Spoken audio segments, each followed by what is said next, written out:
If anything fits the summertime vibe, it's this record. Unfortunately, it didn't take off. It should have, though. This is a late, well, I can't really see it taking off on hip hop radio because a lot of the hip hop stations like to go for that harder stuff. And this song is very easy on the ear. It's just it's a perfect summertime record. It's laid back, just cruising down the highway. I always say cruising down the highway with the song cranked up on the stereo, on your car stereo. XM radio and FM radio station. If there's any FM stations out there that are playing this fancy playlist, Mr. DJ counting down his fancy playlist. This is August 30th, 2015 at number 35, down from 28. I went ahead and picked this one out at number 22, number 23, 24, which is a lot better than it did on Billboard's Hot 100 if it charted on Hot 100 at all. The song is by Snoop Dogg. Snoop Dogg trying to make a comeback. Pharrell and Stevie Wonder, an all-star team, an old-school team with California Roll.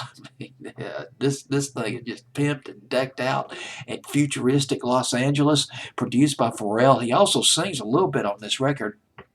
Snoop, when Snoop laid down his vocals and then Pharrell laid down his vocals, Snoop was thinking, somebody else needs to be on this tune.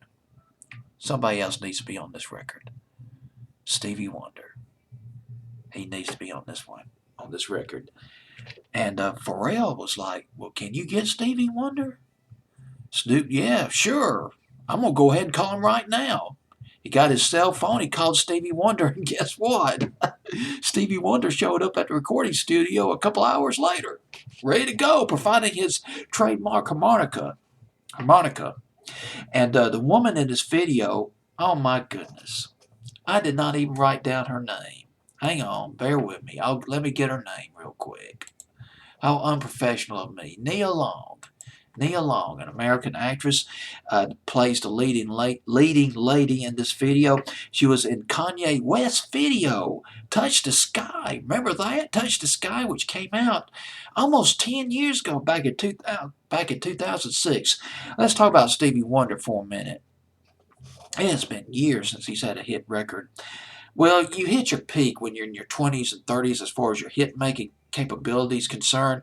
Once you get into your 40s and 50s, you start to taper off big time. It happens to everybody. It's happened to Madonna. It's happened to Stevie Wonder. Stevie Wonder's first hit record was in 1963, and boy, he hit it really big in the summer of '63 with Fingertips Part 2.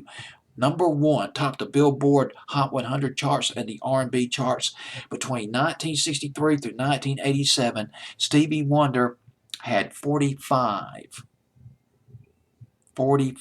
top 40 hits. That is phenomenal. His last top 40 hit, and I remember this, probably not one of his best records, but it was his swan song as far as the top 40 is concerned, was Skeleton, or it might have been Skeletons, with the number 19. That was in the fall of 1987. And by then, he was about 37 years old, Stevie Wonder.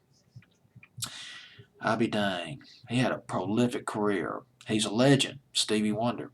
Snoop Dogg, a rap legend, and Pharrell, probably one of the most talented R&B hip-hop producers right now, as far as I'm concerned. He's been churning out those hits, those catchy hits. Pharrell, he's just got a knack for it. We need more R&B producers like him. All right, at number 35 on my fancy playlist, this is California Roll with Snoop Dogg, Stevie Wonder, and Pharrell.